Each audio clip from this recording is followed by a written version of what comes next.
So my name's Jeff Miller, and working with Lloyd Arthur this year, we conducted some variable rate irrigation treatments, so that we're going to talk through some of that this morning, as well as just what it means for precision irrigation, and maybe hopefully get you asking yourself some questions if something like that may work.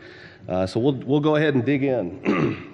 Before we get too far into this, I thought I'd post a picture of my family up there, and really, this is why I do what I do, and probably why a lot of you guys do what you do. And thinking about what we can do for that next generation, are we going to leave something for those guys? And really, these are the people that support me behind the scenes, but it's also part of the legacy that I want to leave, and I want them to have water to work with in the future, and hopefully that's some of the legacy that you guys are wanting to leave for them as well. So as we work through all of the topics today, think about what we're doing today as it leads into tomorrow.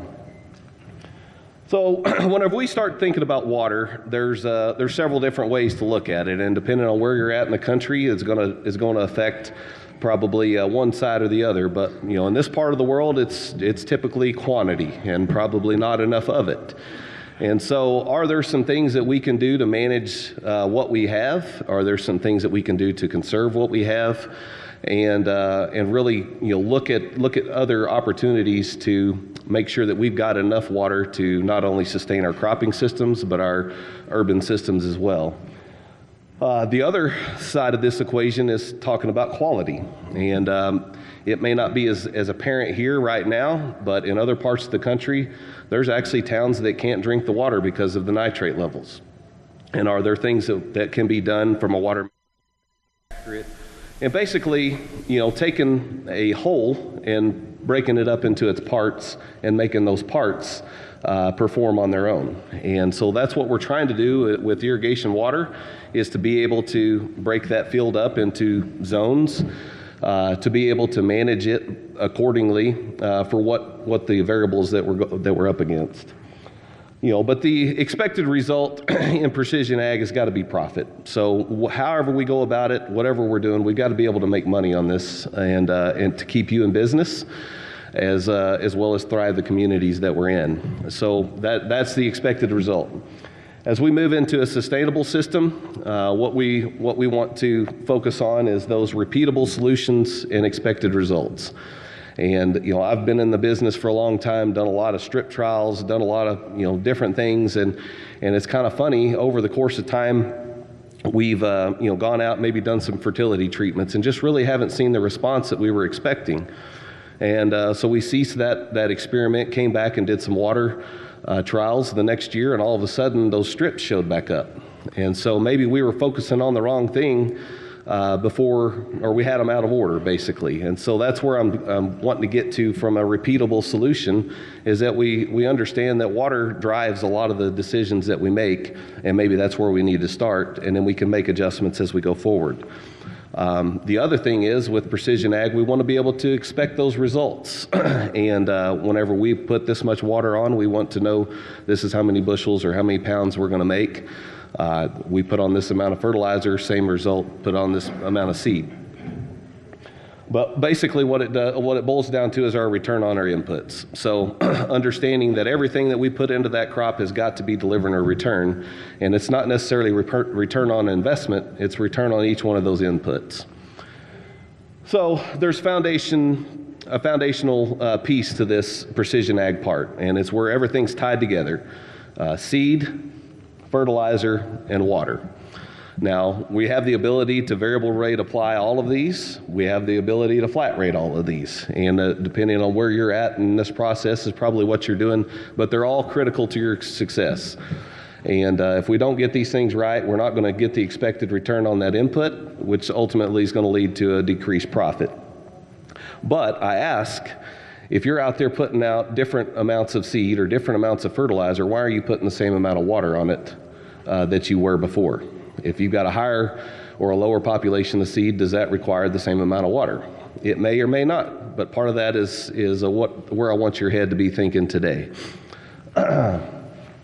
So we've got to establish baselines, but first we've got to understand the variability that is going on out there. And we've got two types. We've got non-changing, or what I like to call God-given variables. And basically that's your your soil texture and your topography. And there's not much you can do about that. You bought that ground, you rented that ground, it is what it is. And it may produce well, it may not produce well, and it may have parts that do both. But until you understand what's going on at the soil level, and not only on the surface, but even below, can we really make a big headway without understanding that? So it's very foundational. The only way you're going to change that is to go out there and dig a hole and move it around. Now, we deal with changing variables every year, every month, every day, and that's in regards to weather, yield, genetics, pricing, and a multitude of other things. But the good thing about those is that we can measure. So we understand what we have, what the results are based on changes that we made by understanding what we had on the non-changing side of this equation. So we've got to understand what this fixed data is. And what I've got here is an EM map showing different soil textures. So we've got, a coarser textured soil, in the reds, a tighter, more fine textured soil in the blues, and then something more intermediate with the greens and yellows. But as you can see, there's no field that's exactly alike. There are parts of the fields that are pretty similar, but so it's nice to have this understanding of what's actually going on out there, so that whenever we do make changes, we can measure against that success. And I had a coworker that got diagnosed with cancer, had a knot right here in his neck, and he explained that process along with understanding your soil. And he said, if I'd have just taken a picture of that and sent it to my doctor, he would have said, oh yeah, you've got a lump, and maybe this is the course of action.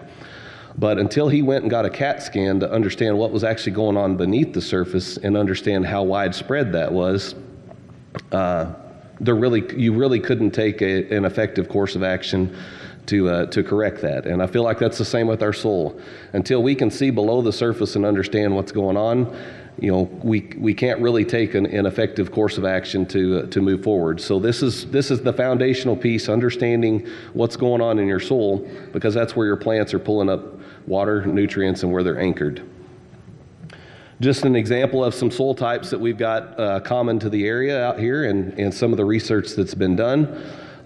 You understand what soil type you've got, but what do you understand at each level what amount of water that we can get into that soil and what amount that we can hold that's available to plants?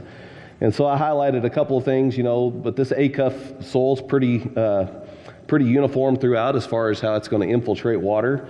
It's not necessarily overly deep, but at each level we have a different amount of water that can be held in that soil. As we move to Amarillo, we're going to pull in quite a bit of moisture there in the top foot.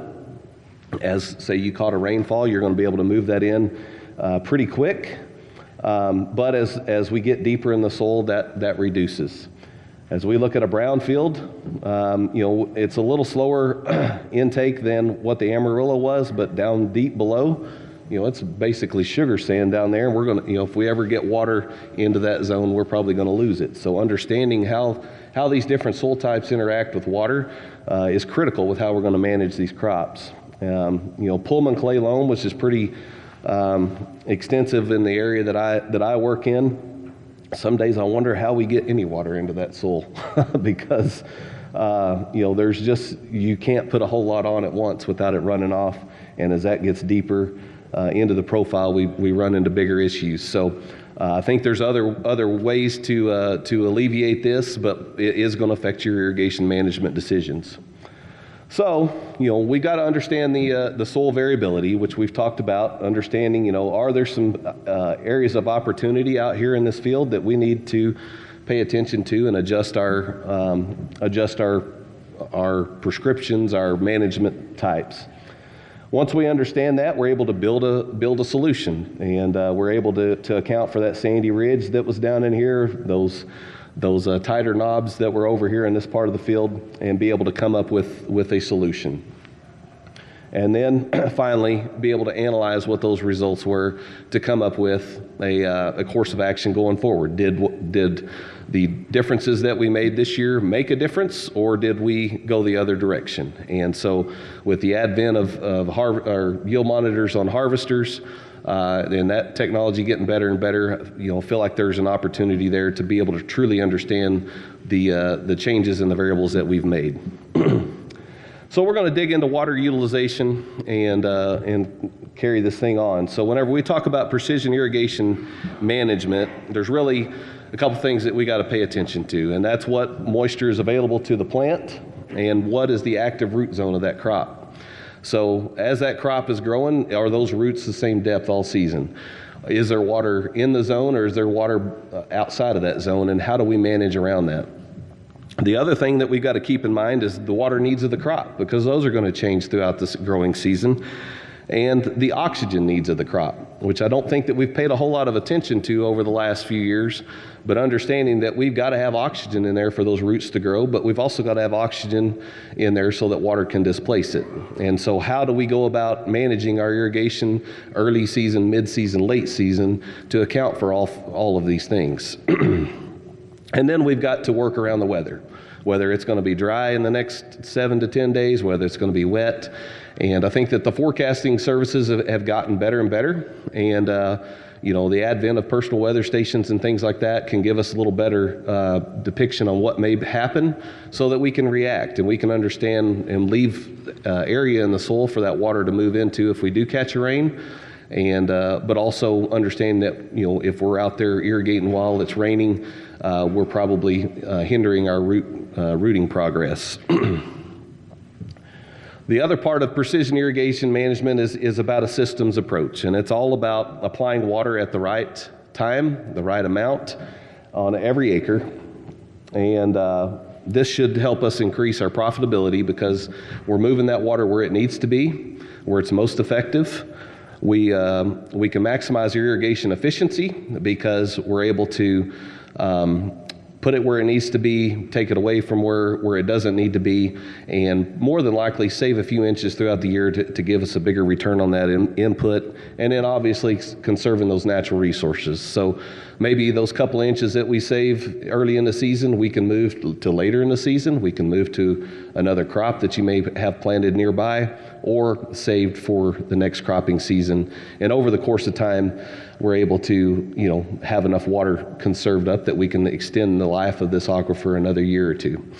And so that's what we're ultimately here to do. So I get asked this question all the time. When do I irrigate and how much? And I ask you, how are you making that decision today? And how are we going to make that decision in the future? How are those variables that we talked about before affecting that decision? How's the weather affecting that decision? And is there some technology that's available to be able to do that? And be glad to visit with you about how we can implement some of those technological advances, whether it be some soil moisture sensors, crop models, variable rate. I mean, there's a lot of things to do, but most importantly is boots on the ground in your fields, helping you make decisions as we move forward.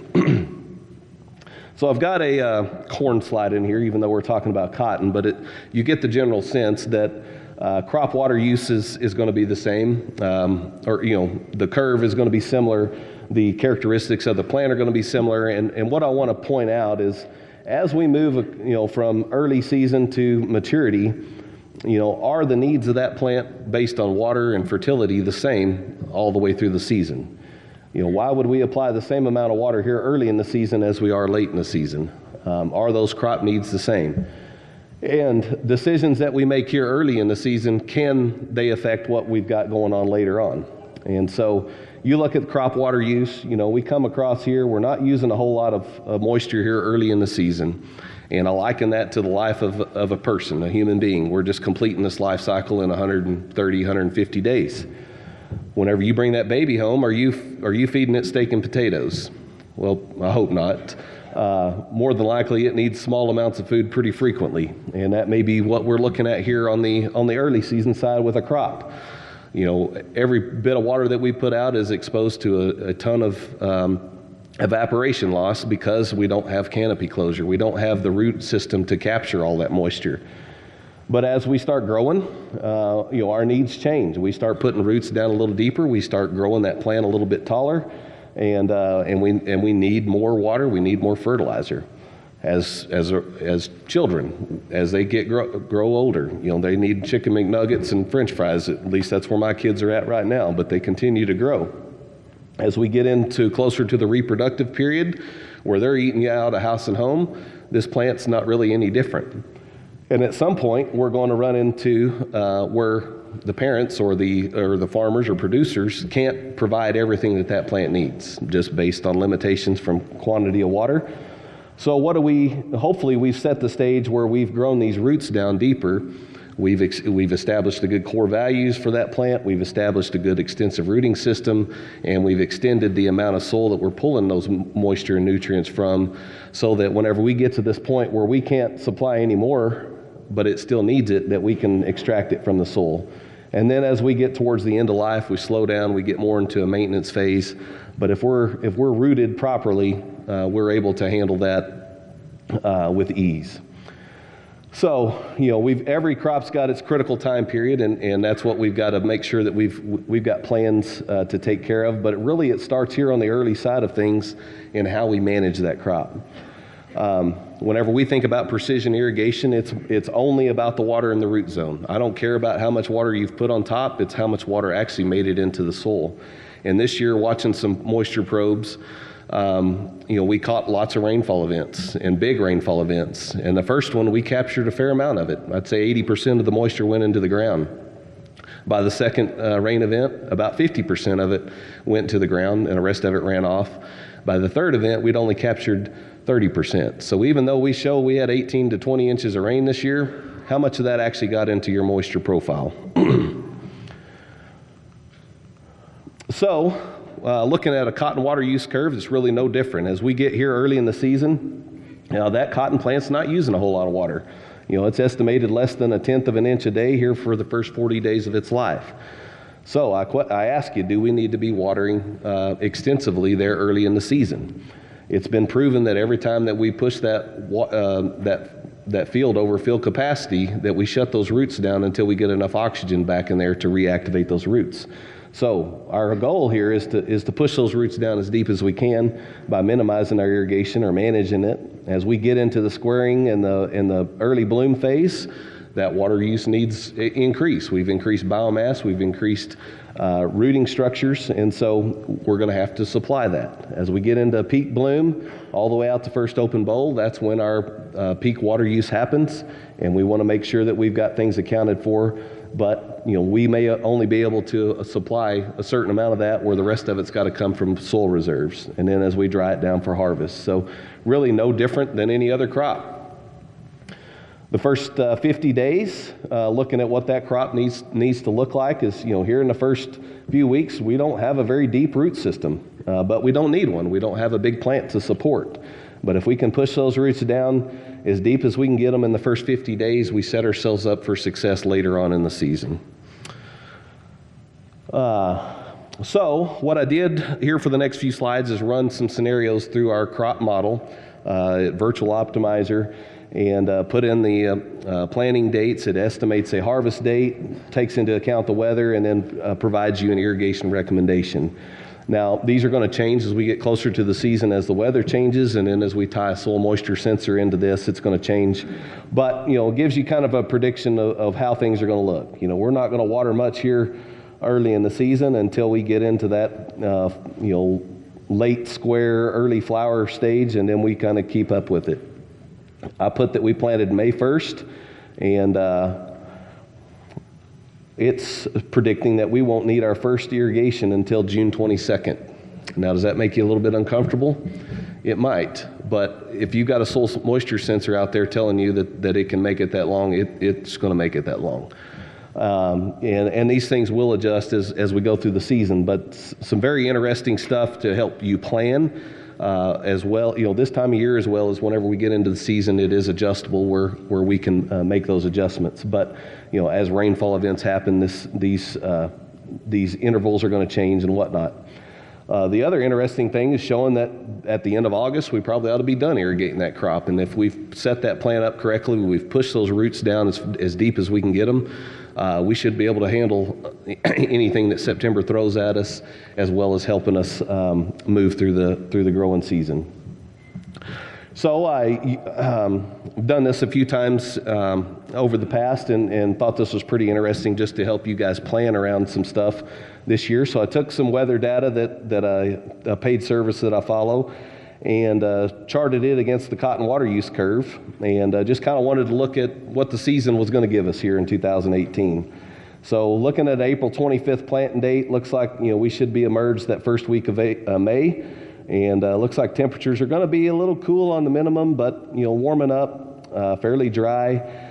But as we move into the early between emergence and squaring, we're going to have some ups and downs. We're going to have a little bit of moisture as we get into the starting to ramp up that water use. We're going to be pretty average for temperatures, what they're forecasting, and maybe drier than normal, but still some rainfall chances coming in. And then as we hit peak bloom, looks like things are going to turn off a little warm here in August, drying out a little bit, which won't hurt many people's feelings after a year like this past one. And then as we get into September, still pretty warm, but starts cooling down with some rain chances, still pretty slight until we get into October and November. Some things start getting pretty variable, but also that's pretty far out. So I expect those forecasts to change. As we move to a May 1st planting date, really things are pretty similar. We still got some cool weather here on the early side that we're going to have to contend with getting that crop up, but overall pretty favorable average weather conditions with some chances of rain here early in the season. As we get into August, warming up, drying out, get into September, still warm enough, but things start getting pretty variable. As we move to the 15th of May, really we're just kind of shifting everything over to the left a little bit. So we're getting into that critical time period here a little bit earlier. And so we want to make sure that we've got those roots down as deep as we can get them here in the first 50 days before we get into August, so that we can handle that heat and lack of moisture. And, but we got to be careful on the backside what's going to give us, what's the fall going to give us. And then we look at a late May planting date, kind of the same trends. We've moved everything over. I do get a little concerned with temperatures and moisture events here late in the season as we approach harvest. But overall, it looks like it's going to be a halfway decent cotton growing season.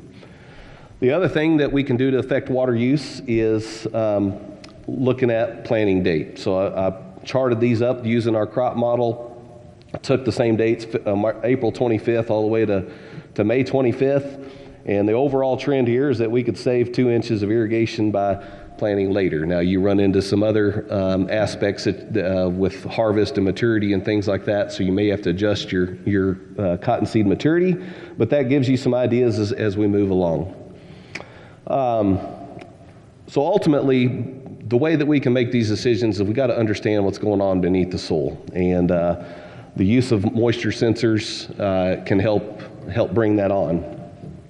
And I ask you, what's the cost of estimating? And you may not know that, and it's going to be different for everyone, but I'm going to let Lloyd talk to his experience with soil moisture probes. Some of this technology for us to use on the farm, it's always hard to change what you've been doing in the past. But fortunately, about 2012, I was approached by the folks at the Texas Alliance for Water Conservation to step in and do a project on my farm, and some of the technology they bought actually made a believer out of me. And one of the things that they brought was one of these moisture probes. And in the past, what I had been doing is our pivots would be going around in a circle in about 3 days, and we'd try to alternate where our pivot was going around in the daytime. The next time we'd want it to be in the night, so we could have some evaporation loss would be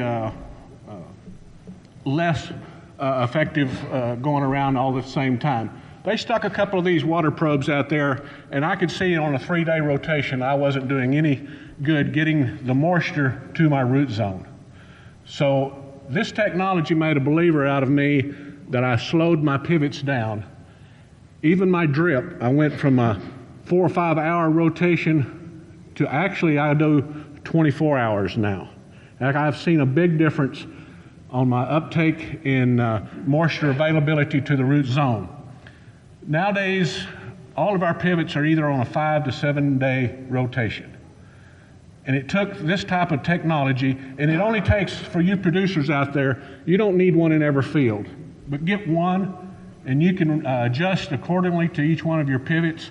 But you know, just the wear and tear on your pivot going around three times, or 1 time in 3 days versus 7 days. There's a lot of things that just putting one of these in my field made me think and stop what I could do better. So I'm a believer in these things. You know, we don't go out and do soil probes and dig, but when you have something, a device in your field that will report to your smartphone, and you can actually see the data, it was a big seller for me. Jeff? Thank you, Lloyd. You know, the reason that we're all in this business is to make money, and part of that equation is saving money. And so, you know, with the advent of the soil moisture monitoring devices, some of the new technology that's come on board, you know, we've got to talk about eliminating waste. And so, how do we adjust those irrigation plans, especially early in the season and late in the season? And then, you know, how are we going to go about making money? Well, that's about that return on investment or return on input. So making sure that every inch that we put on there, we're getting the maximum return. We've optimized that plant for its ability to grow. So, you know, Lloyd talked about the moisture sensors, and really I've got 2 examples here, and one of them is just kind of the standard. We're going to go out there, we're going to flat rate put on an inch every week or whatever it is. What we've got here on the bottom is utilizing moisture sensors to make those irrigation recommendations. And you'll notice, you know, the top 2 sensors on both sides are pretty similar. But what we don't have up here on the top, where we were just irrigating on a schedule, is that we have very little, if no, rooting activity down in those deeper depths. Where whenever we started utilizing the soil moisture sensor to make those decisions, we were able to tap into to another foot of roots there to be able to carry this into that August, that September timeframe to for that plant to be a lot healthier and just have a bigger bank to pull both nutrients and water from. The other way that we can do this is utilizing variable rate technology. And so many of us understand horizontally across the field what we've got going on. You've got a low spot, a high spot, sandy knobs, things like that. And it's pretty easy to identify. And utilizing some technology, we're able to build a prescription based off of that. But do you truly understand what's going on vertically in your soil? And that's where we talked about that CAT scan, if you will, understanding, but also pulling soil cores. Because that plant is going to, early in its life, it's going to spend most of its time in this top foot. But as we, get 30, 60 days down the road, we may be tapping into that second foot. We may have a different soil texture that we're dealing with. And any of you guys who've grown corn over the years or sorghum, you may have noticed that whenever you got to, waist-high corn, that thing started getting wavy. Well, it's probably more or less we've tapped into a different soil zone down here, and we're extracting water differently. And then also as we get down into the depths. So as we build prescriptions based off of the information that we can gather, we take into account 7 different data layers, not only the top 1 foot, but down to the 3 foot, and then different slopes, elevation, things like that to make a recommendation. There's multiple ways to go about building a variable rate irrigation prescription, and one of them is speed control, which is speeding up or slowing down the pivot. Probably the most economical way to get into this because there's really very little equipment cost and there's very little maintenance cost associated with it. There are zone control systems out there, and this would take a bank of whatever 4 to 10 different nozzles and being able to irrigate differently, shut them on and off as you move through the field. And there may be applications that this works for, but there is an increase in equipment cost and also in maintenance. And there has been an advent recently to control individual sprinklers throughout that field. And so as you can imagine, there's probably an increased cost with this. So we try to, right now we're focusing over here in the zone control just because of the cost of the equipment, and we feel like based on the information that we gather, we're able to build a solid prescription. We'll skip through this. So we'll get into what we did over on Lloyd's farm, and I'll let him kind of touch on just the basics of what we got started. This is our basic layout that we did on this farm. We used the next-gen 3517, our plants per acre, planted on May 12th. You can see my 99.35 pounds of fertilizer that was applied.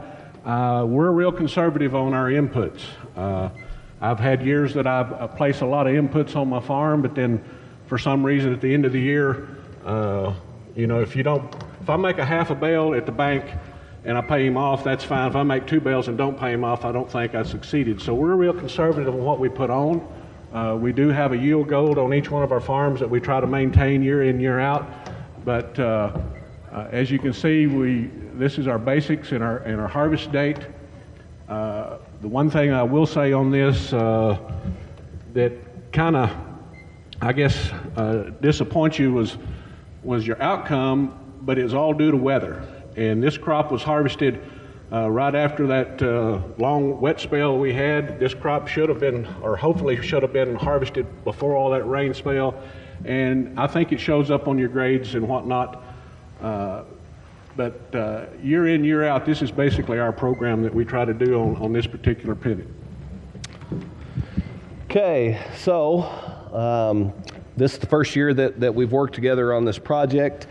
So we went out and pulled the EM's data and understood that we've got areas in the field that are different soil texture than other parts of the field. And that helped us build a prescription. We then split this field into quadrants, 30-acre pies, and alternated between a variable rate prescription and just a flat rate of 1 inch, variable rate and flat rate. Then we went out and placed moisture sensors in each one of these zones, and based on what the EM map was telling us, it told us exactly where we needed to put those moisture probes to get the biggest bang for our buck. So we've got them placed around, and then I put one more out here just to manage the whole pivot like I normally would on just a regular field. And this is just part of the prescription that we worked through, and I wanted to show that we varied our application from 0.85 of an inch in the red to 1.5 inch in the green and blue. So really not a whole lot of difference in application, but it's all about putting it on at the right time, at the right amount, and getting it to the right depth. So looking at what we applied this year, we had 20.5 inches of rainfall for the whole year. We put about 5 inches of irrigation water on this season. And you look at our different treatments here where the VRI, the northwest quadrant was a little over 1 inch. Roughly 4 inches. The southeast, which we've got a little terrace down there, some tighter soil, we only put on 0.93 of an inch, giving us about 3.74 for the season.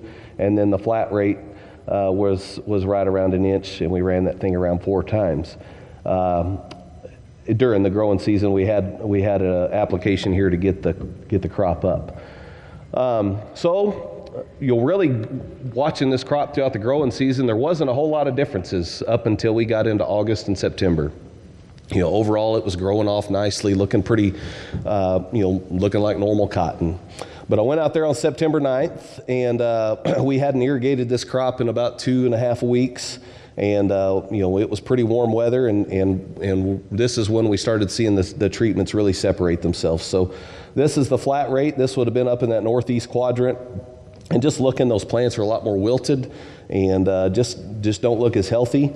This was over in the northwest quadrant with the variable rate, and these plants were just a lot more healthy, a lot more open, and so got me thinking, well, what have we got going on here? So we'll talk about that here in a second.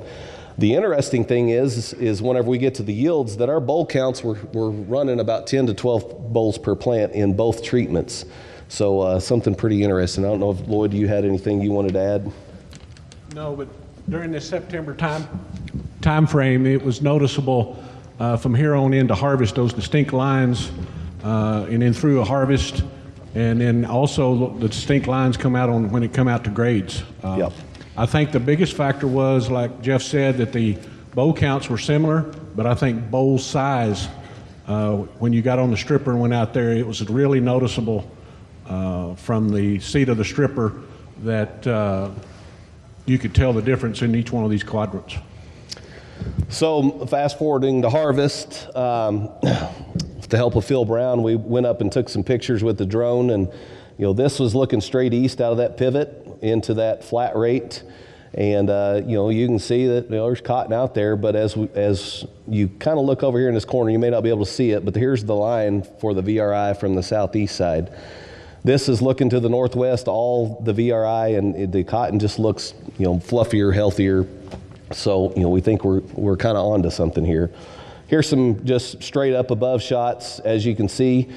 And keep in mind, these were the same bowl counts, but you just had a difference in how they fluffed out and finished those bowls out from one side to the next. And I'll click through these while. And from the stripper point of view, when you're stripping, I could also tell in your burr pile when you got to one of these, because the maturity of those top bowls in the flat rate just wasn't there. And a lot of that cotton being low mic, as a lot of it was this year, spread out, you could see your change in your burr pile from one quadrant to the next. So we all know it was probably a maturity issue as well, along with the bad weather that we had there in September. So we stripped these things separate, ginned them separate, and this is what we came out with, where the flat rate was averaging about 780 pounds.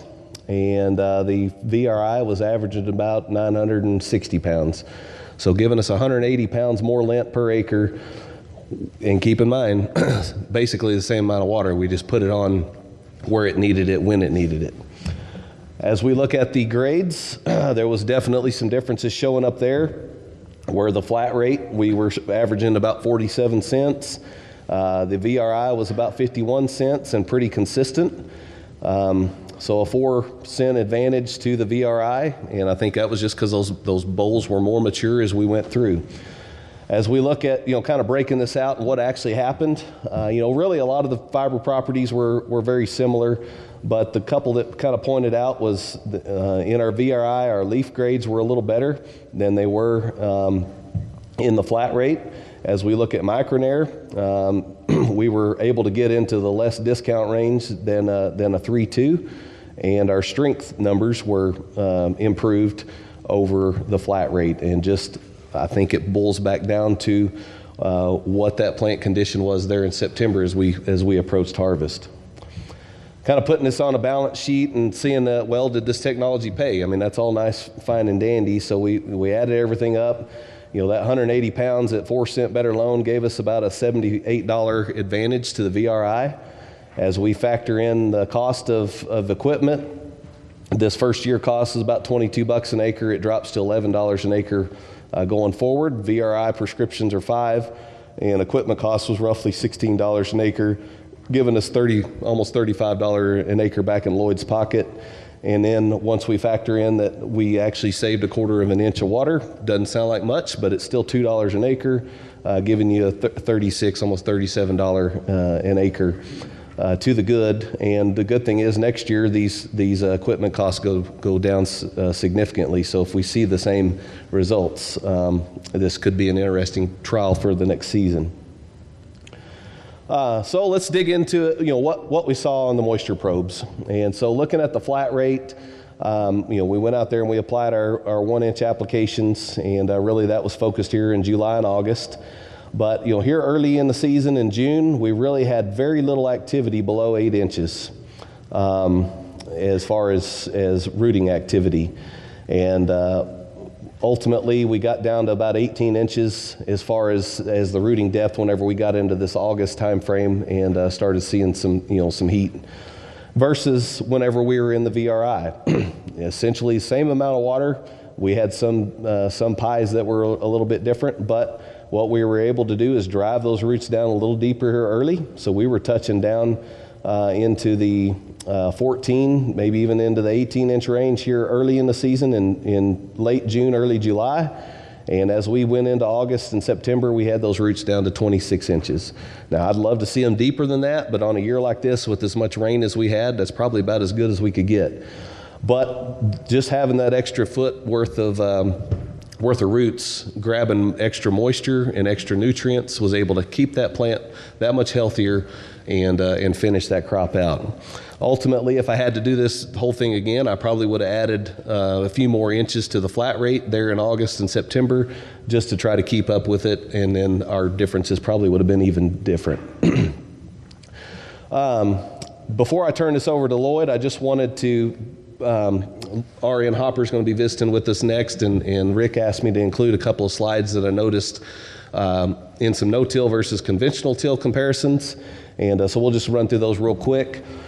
So I had in Floyd County Pullman clay loam soils, cotton, 1-inch application rates, and got to noticing that we had some difference in infiltration rates between the two different systems. One is a no-till, and one was a conventional till. These are a couple miles apart. And what we noticed is that every time we went around and put an inch on it, in the no-till cotton, it was only taking about 2 hours to get that water drained back in the soil below fill capacity. On our conventional cotton, it was taking an average of 18 hours for that water to move in. Now, I showed you a while ago that these Pullman clay loams are pretty slow, but there are some things that maybe we can do to impact that.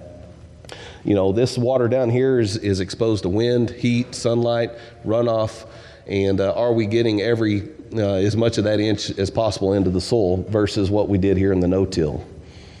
We also noticed differences in rooting depth versus conventional till. We were down about 26 inches here late in the season, but with no-till, we were able to tap into another 4 to 6 inches, down in this 30 to 36 inch range, and there was a yield increase because of that. The other thing that everybody talks about is, well, no-till is going to cool the soil down, and there may be some validity to that, but looking at early in the season, this conventional till cotton got up to 100 degrees at the 2-inch sensor, and had a low of 73.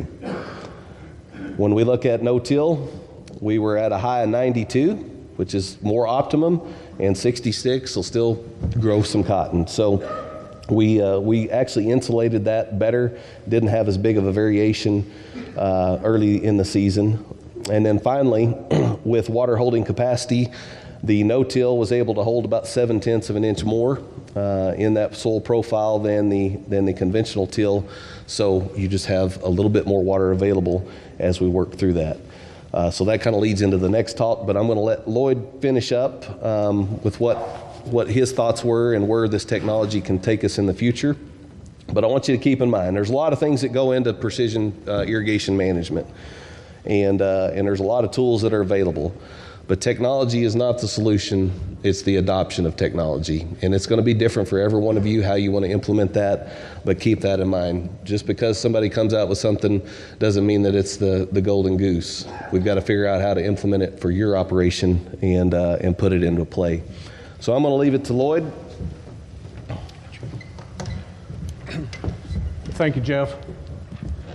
I just want a few final thoughts from a farmer's perspective on variable rate irrigation and some things that I've seen that I'm going to implement in the future.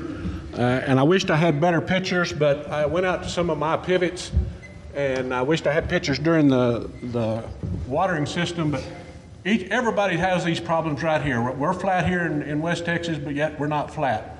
But as you can see my pivot point back here in the background, just the little things that we can do to be more efficient and save water through variable rate irrigation. And you know, next year, and I might say I had one variable rate installation on one of my pivots. I already have them on about 3/4 of mine this year, and I figure before irrigation season, I'll probably have it on all of them. That's how big a believer I'm already on this.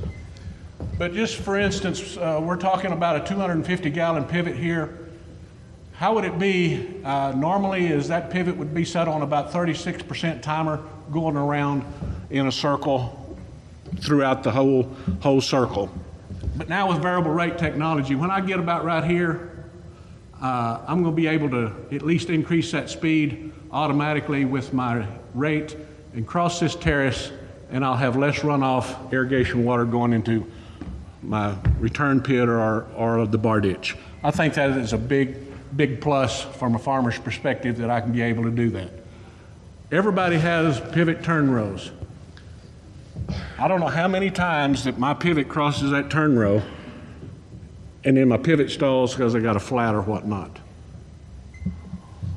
Wow, this technology is going to be able to where I can get right here, 100% it across that turn row, not have any minimum water loss or standing in that spot, and keep more water on my crop to my plant where it's needed. Same thing here. Every pivot has these type of predicaments right here. This one here, you can't really see it in the picture, but it slopes. And we have this pivot running so slow to get the water on the crop, but when it gets right here, we're wasting that water. So we're being more efficient, and I think that you'll be able to pay. If you don't do the variable rate that Jeff's been talking about in your field technology that we showed on the pivot that we had in trial this year, I still believe that you'll be able to pay for your system just in the amount of water savings that you'll have just in crossing turn rows, slopey ground, or whatnot. Here's another one of my pivots. As you can see, this side of the pivot is relatively flat. This here is in terraces, but I don't have much runoff because of the terraces. But this little 19 acres right here is very slopey. It's very light soil colored. In the production wise, it doesn't grow a very tall plant anyway, and that's probably the least amount of productive pivot on this whole pivot is this right here. But every time I have it on a flat rate going around on 22%, when that pivot gets right here and it's running that same speed, eventually after my dikes are washed out, that water will come down this turn row and run all the way down to here. And I've been fighting this for years. I've even took my front end loader and made dams across here where it would still keep going out in the field. Then what I did was sometimes, some years I would have good production. Some years I would stunt that growth because that crop had too much water. So I was really defeating the purpose. But now with the new controllers that we've installed and looking forward to, I can speed up here in my less productive areas of my pivot and keep my water over here and utilize it more, slow it down in places where I'll be able to make a better crop. And I think I will increase my overall production on the pivot by just doing these things right here. This picture here is, I guess, a cross-section cut of this pivot. It didn't come out as well as what we was hoping, but I think you can see the slope part of it right here. It's significant. And just keeping that water on the where we need it instead of in areas that we don't. This is why I've been talking about it. You'll end up changing that flat right here. This particular pivot, probably about 30 minutes after we checked it that evening, got a flat, stalled, and was there all night. And with the technology that we're looking forward to seeing, that we'll have a text message that pivot is stalled. We can go out there, keep this from happening, so we're not changing that flat out there in the water. So after 1 year, I've had a lot of gadgets since 2012 brought out on my pivot. Some worked, some didn't. Some have already been improved. Yet again, if that device that you put on your pivot or your drip, if it's not saving you money or making you money, it's not worth the investment. But what I've seen this year, just by 1 year, I think there's tremendous information and technology to help us be more efficient with the water use that we have. Jeff, any final thoughts? And I want to say that it's been a tremendous pleasure working with Jeff. I've had worked with Ag Extension, other consultants. This was the first consultant I ever had. I said, Jeff, I'm fixing to go start water. And he says, no, our water monitors are telling us we got 3 or 4 more days. Don't start that water. First time I ever had that. Most of the times my consultants and whatnot are wanting me to start that 3 or 4 days before I can get there. And he's telling me not. And I think it's to be more efficient with our natural resources and our water and how we apply it to the crop for the crop utilization. It's been a pleasure to work with him on this technology. I look forward to working with him again. I know 1 year, there's not 2 years the same in farming. My granddaddy taught me that. But I look forward. 2011 is a big reminder of the drought. 2018 is looking just like it. And I've been pondering in my mind what happened in 2011 and how I applied my irrigation and how I can do it better in 2018 with some of this technology. I think we'll be able to save water, minimize expenses when it gets so dry. And I'm looking forward. I hope it starts raining so I don't have to look for that, but I think I have options now that I didn't have in 2011 to be more efficient and more economical to my operation.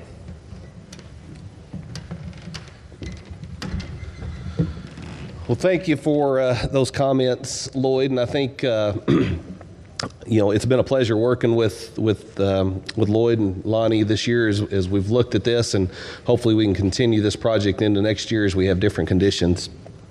But I do want to point out, you know, we've had a lot of help from TAWC on this project. FieldNet by Lindsay has provided a lot of resources, and then Crop Metrics, who I work directly with, provided a lot of the prescriptions. So I appreciate their support, and looking forward to doing this again next year and hopefully having a similar or even better results. So I'll open it up for any questions. I'll be around. Got a booth outside as well, so I'll be around all day if you don't catch me here.